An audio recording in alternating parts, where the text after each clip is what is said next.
Mister Dogra, आपकी बहू माँ बनने वाली है। ये नहीं हो सकता डॉक्टर, आपको कुछ गलतफहमी हो गई है। पड़ गई आपके कलेजे पे ठंडक। ये लड़की हमारे बिजनेस को बढ़ाएगी, किसी और के पाप को पेट में पालकर। कुणाल, मेरा यकीन करो, मैं बेकसूर हूँ। मुझे तो आज तक इस लड़के ने छुआ तक नहीं है। तो क्या कोई भूत तुम्हारे पेट में बच्चा छोड़ कर गया है? तुम्हें कैसे पता चला कि मैं वापस मनाली आई हूँ? मैं तो बाकी घरों से मिलने आया था। हेलो पापा। बेटी, क्या तुम्हें मैं आखिरी बार देख सकता हूँ? मैं तुम्हें ज़्यादा नहीं, बस एक दिन के लिए देखना चाहता हूँ। मैं मनाली अपने खोए हुए बेटे को ढूंढने आई हूँ, जिसे 6 साल पहले किसी नकाबपोश ने चुरा लिया था। ये क्या मजाक है? तो आपकी बीमारी का नाटक करने के पीछे ये वजह थी? फिर से अपनी बेटी का घर उजाड़ना चाहते हो रोहित? देखा क्या हुआ? ये बात क्या क्या कर रहे हैं रोहित? देखो देखो, अगर तुम चाहती हो कि मैं तुम्हारी किसी भी तरीके की कोई हेल्प करूं, तो तुम्हें मुझे सब कुछ सच सच बताना होगा।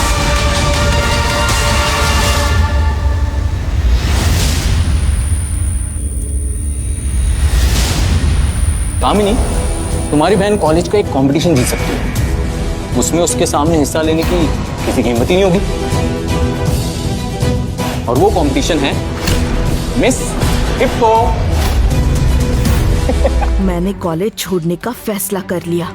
यहाँ तक कि मैं घर पर गई और एक चाकू लेकर अपनी कलाई पर रख दिया। तभी अनिका, अनिका, हाँ पापा, हाँ पापा। तुम्हें पता है डोगरा फैमिली के एक लौटे वारिस कुणाल डोगरा का रिश्ता आया है, वो भी तुम्हारे लिए। कुणाल डोगरा मेरी सौतेली बहन कामिनी का बॉयफ्रेंड था और उसके साथ मैंने शादी से साफ मना कर दिया। पर मेरे पापा ने बताया कि कुणाल के दादाजी उनके घर के सारे फैसले लेते हैं और वो चाहते हैं कि मैं ही उनके घर की बहू बनूं। मैंने इसे अपनी किस्मत मानकर स्वीकार कर लिया और 2 दिन बाद मैं मेरी बहन के बॉयफ्रेंड के साथ शादी के मंडप में बैठी थी। डोगरा खानदान की बहू बनना शहर की हर लड़की का सपना था और वो सपना मैं जी रही थी। पर मुझे कहाँ पता था कि मेरे इस हसीन सपने में जल्द ही आग लगने वाली थी। मेरी शादी किसी 8वें अजूबे की तरह थी। वहाँ आए सब लोग बस यही सोच रहे थे कि आखिर ये शादी हो कैसे रही है।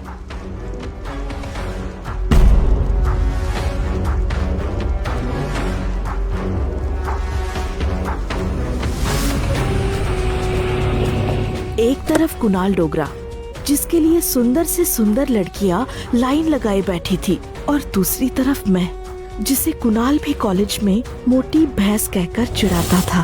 कुणाल के चेहरे पर साफ दिख रहा था कि वो इस शादी को लेकर बिल्कुल खुश नहीं है। उसने सोच लिया था कि शादी तो उसने दादाजी के दबाव में आकर कर ली, पर शादी के तुरंत बाद ही वो पढ़ाई का बहाना बनाकर दिल्ली चला जाएगा और मुझसे पीछा छुड़वा लेगा। शादी के फेरे अभी खत्म ही हुए थे कि मुझे चक्कर आने लगे और मैं बेहोश होकर गिर पड़ी। अनिका, क्या हुआ बेटा?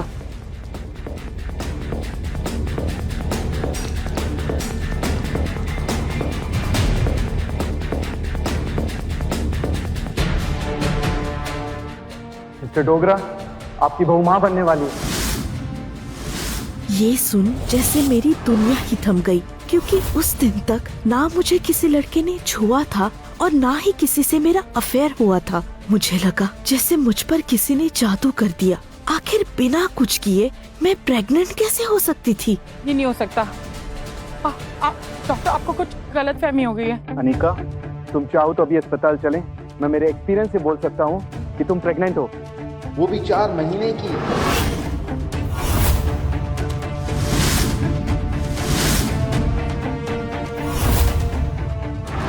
मैं समझ ही नहीं पाई कि मेरे पेट में पल रहा बच्चा एक हादसा था या कोई श्राप। पड़ गई आपके कलेजे पे ठंडक। हाँ, ये लड़की हमारे बिजनेस को बढ़ाएगी, किसी और के पाप को पेट में पालकर। कुणाल प्लीज। क्या प्लीज दादाजी? जाओ, बहू को अंदर लेके जाओ। बहू?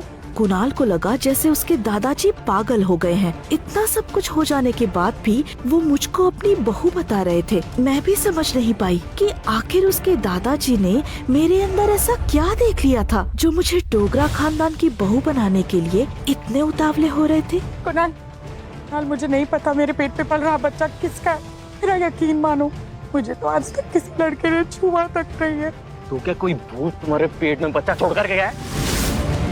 मेरा यकीन करो, मैं बेकसूर हूँ। मैं अपनी बेगुनाही का सबूत पाके दूंगी कुणाल, प्लीज। एक मिनट। मैं अपनी किस्मत पे रोते हुए चलने लगी, पर मेरे पापा, सौतेली माँ या बहन कामिनी, किसी ने भी मेरा हाथ नहीं थामा।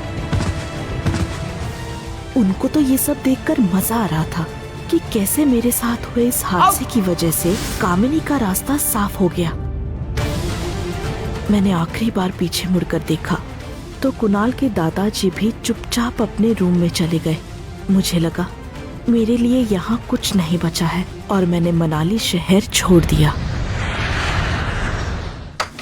मैं सीधे अपनी मौसी के यहाँ बैंगलोर चली गई, पर एक अकेली प्रेग्नेंट लड़की को रखना मेरी मौसी के लिए भी आसान नहीं था। उन्होंने मुझे अपने एक खाली फ्लैट में जगह दी, पर शर्त इतनी थी कि मुझे 24 घंटे अंदर ही रहना है। वो बस खाना देने आती और बाकी का पूरा दिन मुझे जैसे जेल में गुजारना पड़ता।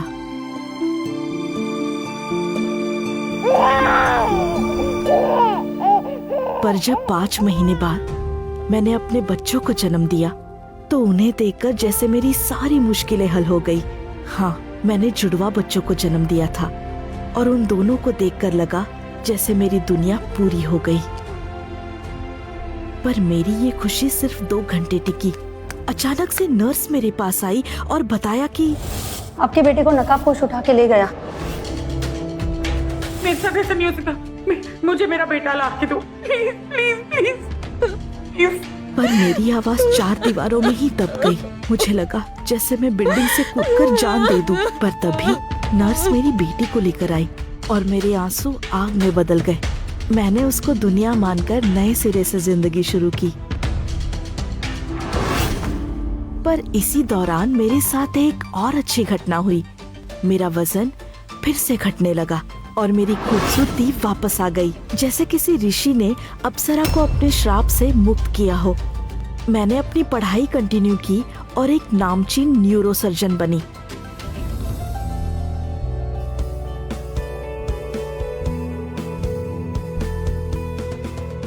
कई बार अस्पताल में लोग मुझे डॉक्टर की जगह मॉडल समझ लेते थे। मुझे लगा जैसे मेरी बेटी मेरे लिए वरदान बनकर आई है। तभी एक दिन अस्पताल जाते हुए मेरे साथ एक हादसा हुआ और तभी एक BMW कार का मेरी आंखों के सामने ही एक्सीडेंट हुआ। मैं जल्दी से उतरकर वहां पहुंची तो मैंने देखा कार में एक आदमी बेहोश पड़ा था। देखते ही देखते वहां भीड़ जमा हो गई और मैं उसकी हालत देखने के लिए उसके नजदीक गई। पर तभी उस आदमी ने कस के मेरा हाथ पकड़ लिया। आर्यन कस को मेरा हाथ पकड़ के रखो। इतना कहकर वो बेहोश हो गया, पर अभी भी उसने मेरा हाथ पकड़ कर रखा था। तभी एम्बुलेंस आई और मैं उसको लेकर अंदर बैठ गई। मुझे ऐसे लगा जैसे मैं उसको बरसों से जानती हूँ। अबे तू जानता ये कौन है? नहीं, कौन है? अरे ये होटल पैराडाइज का मालिक रोहित मारवा है। मैं उससे पहली बार मिल रही थी, पर उसके चेहरे पर साफ दिख रहा था कि वो किसी को मिस कर रहा है। मैंने उसे अस्पताल में पहुंचाया और कुछ फॉर्मेलिटीज करके अपने केबिन में चली गई। पर दोपहर होते ही एक आदमी की आवाज आई। डॉक्टर आने का जा सकते। मुझे 1 सेकंड बस डॉक्टर से मिलना है। मुझे मैम बिजी है, आप नहीं जा सकते अभी। अरे ट्राई टू अंडरस्टैंड, मुझे बस 1 सेकंड के लिए मिलना है। आप 1 सेकंड हटिए प्लीज, मुझे बस एक। मुझे नहीं पता था मुझे हॉस्पिटल पहुंचाने वाली फेमस न्यूरोसर्जन है। मेरे भाग्य खुल गए।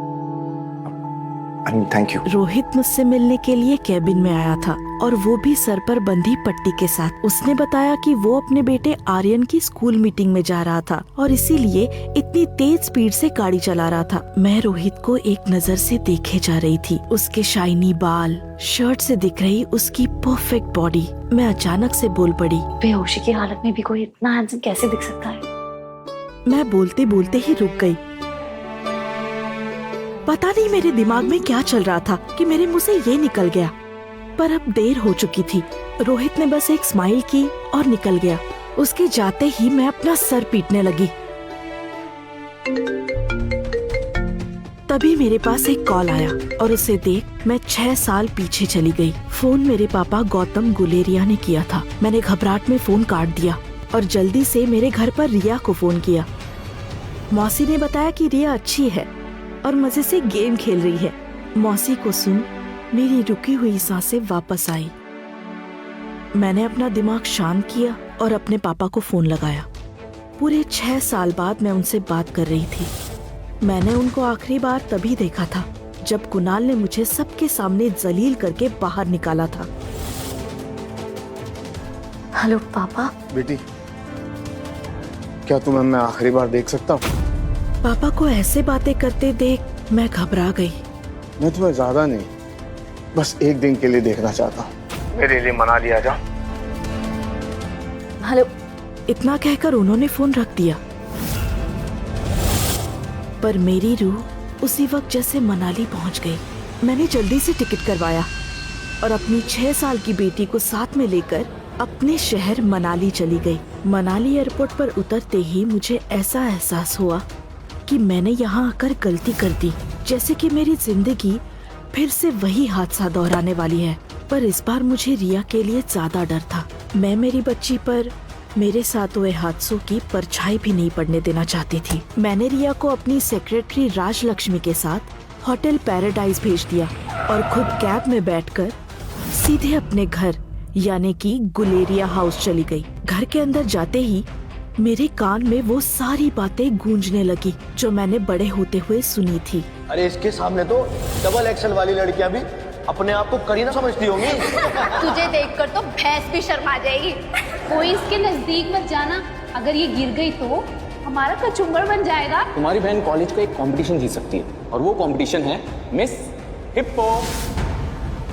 पापा की डांट, सौतेली माँ के चाटे और कामिनी के ताने सब कांटों की तरह चुभने लगे मुझे।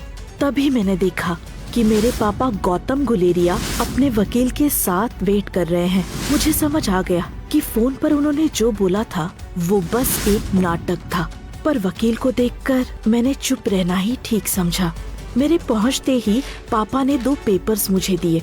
उनमें से एक कुणाल के साथ मेरे डिवोर्स के लिए थे। मैंने तुरंत ही डिवोर्स पेपर्स पर साइन किया और टेबल पर फेंक दिया। अनिका,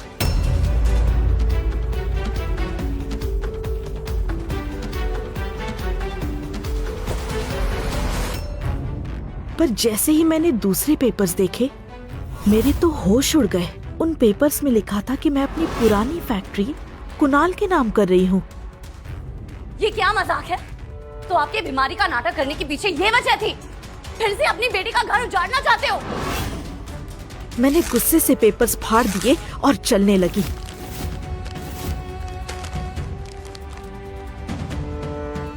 मैं यकीन ही नहीं कर पाई कि कोई बाप इतना नीचे कैसे गिर सकता है। मैं दुखी होकर अपने होटल वापस चली गई। पर जैसे ही मैं वहां पहुंची मेरी सेक्रेटरी राजलक्ष्मी का फोन आया कि हमारे रूम में एक पुलिस ऑफिसर आया है। एक पल के लिए मेरी सांसें रुक गई। मैं ये सोचकर डर गई कि कहीं किसी को मेरे मनाली आने के असली मकसद के बारे में पता तो नहीं चल गया। मैं जल्दी से रूम में पहुंची, पर वहां पहुंचते ही मेरा डर सरप्राइज में बदल गया। वो पुलिस ऑफिसर और कोई नहीं, मेरे स्कूल का दोस्त पंकज था। तुम और पुलिस ऑफिसर? हाँ निका, और तुम्हें तो याद होगा ना कि पुलिस ऑफिसर बनना मेरा ड्रीम था। रिया, तुम्हारे गेम से बहुत आवाज आ रहा है। प्लीज बालकनी में जाओ और गेम खेलो।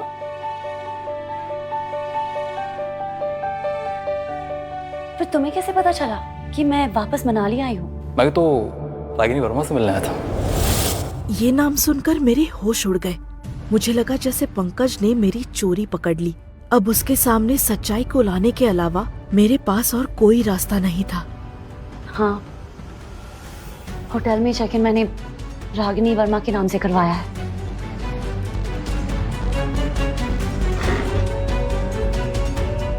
देखो निका, अगर तुम चाहती हो कि मैं तुम्हारी किसी भी तरीके की कोई भी हेल्प करूं, तो तुम्हें मुझे सब कुछ सच सच बताना होगा। मैं मनाली अपने खोए हुए बेटे को ढूंढने आई हूँ, जिसे 6 साल पहले किसी किसी नकाब पोश ने चुरा लिया था। कुणाल से डिवोर्स या मेरी पुरानी फैक्ट्री से मेरा कोई मतलब नहीं। मुझे मेरा बेटा चाहिए बस। 6 साल बाद अनिका, I mean, तुम उसे यहाँ कहाँ और कैसे ढूंढोगी, और वो भी मनाली में, जबकि तुम्हारा बेटा तो बैंगलोर के किसी हॉस्पिटल से गायब हुआ था। अभी 2 दिन पहले मुझे बैंगलोर में किसी का कॉल आया और उसने मुझे बताया कि वो मेरे बेटे के बारे में जानता है। मुझे लगा कोई मेरे साथ घिनौना मजाक कर रहा है, लेकिन उसने मुझे जो बताया वो सुनने के बाद मुझे यकीन हो गया कि वो सच बोल रहा है। तुम शाम को मुझे होटल लॉबी में मिलो, वहाँ तुम्हें तुम्हारे सवालों के सारे जवाब आज मिल जाएंगे। और हाँ, इस सच को जानने की रकम पता है ना तुम्हें? अनिका, अनिका, तुम ठीक हो? हाँ, पंकज, तुम्हें कैसे पता चला कि मैं मनाली में हूँ? एक्चुअली 2 दिन पहले तुमने जिस आदमी की जान बचाई थी ना, वो मेरा बहुत ही खास दोस्त है, रोहित मारवा।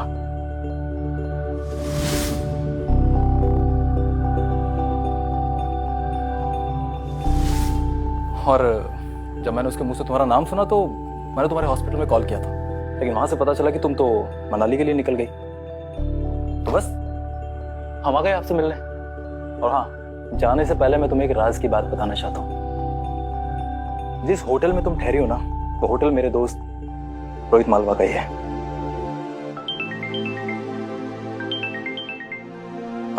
अनिका, मुझे निकलना होगा, यू नो, ड्यूटी कॉल्स। और हाँ, अगर तुम्हें कोई तकलीफ हो तो राजलक्ष्मी के पास मेरा नंबर है। चल। Thank you Pankaj. Take care. मुझे समझ आ गया कि रोहित ने उसको हमारी अस्पताल वाली बात बता दी है। मैं कुछ नहीं बोल पाई और पंकज चला गया। वैसे मैडम, ये रोहित मारवा कौन है? और अगर वो आपको जानते हैं तो फिर हमें होटल में डिस्काउंट मिलना चाहिए। इससे पहले कि मैं उसके मजाक का जवाब दे पाऊं, रूम की डोरबेल बजी। राजलक्ष्मी ने दरवाजा खोलकर देखा तो होटल का कोई आदमी एक बड़ा सा गुलदस्ता हाथों में लेकर खड़ा था। वो गुलदस्ता रोहित ने भेजा था और उसके साथ एक लेटर भी। मेरे चेहरे से स्माइल जा ही नहीं रही थी और ये देख राजलक्ष्मी को कुछ ज्यादा ही मजा आ रहा था। राजलक्ष्मी, तुम दिन ब दिन आलसी होती जा रही हो। अस्पताल में क्या हो रहा है? आज की अपडेट्स कहाँ पर है? कल अपडेट।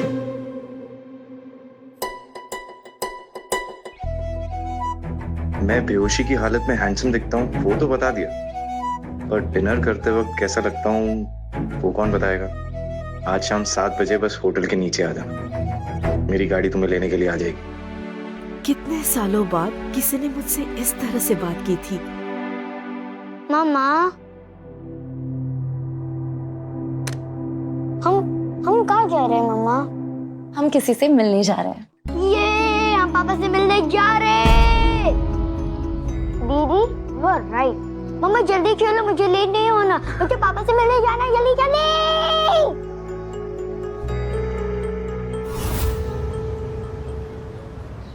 पूरे रास्ते मेरे कानों में रिया की बातें गूंजती रही और उनको दोहराते हुए मैं खुश हो रही थी, पर ये खुशी तूफान से पहले होने वाली शांति की थी।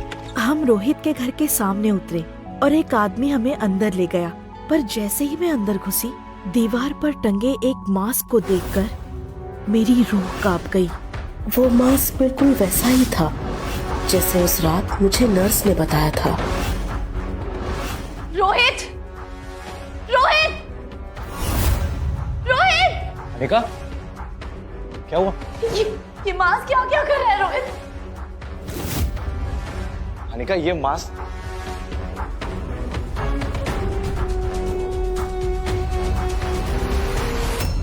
मम्मा, वो मुझे क्यों देख रहे हैं? क्या बच्ची?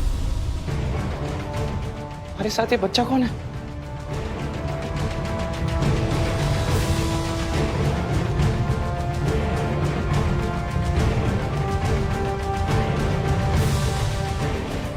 आखिर रोहित के घर में वो मास्क कहाँ से आया? मेरे बच्चे को चुराने वाले के साथ उसका क्या रिश्ता था? मेरी बच्ची रिया को देखकर रोहित चौंक क्यों गया? क्या वो उसे पहले भी मिल चुका है? और वो आदमी कौन था जिसने मुझे फोन करके मनाली बुलाया था? क्या इसके पीछे उसकी कोई चाल थी? कुणाल के दादाजी मेरी मुश्किल से चलने वाली फैक्ट्री के पीछे क्यों पड़े थे? और सबसे बड़ी पहेली, 6 साल पहले ऐसा क्या हुआ था जो एक ही रात में मैं 4 महीने की प्रेग्नेंट हो गई? ऐसे और वीडियोस के लिए अभी डाउनलोड करें पॉकेट FM ऐप।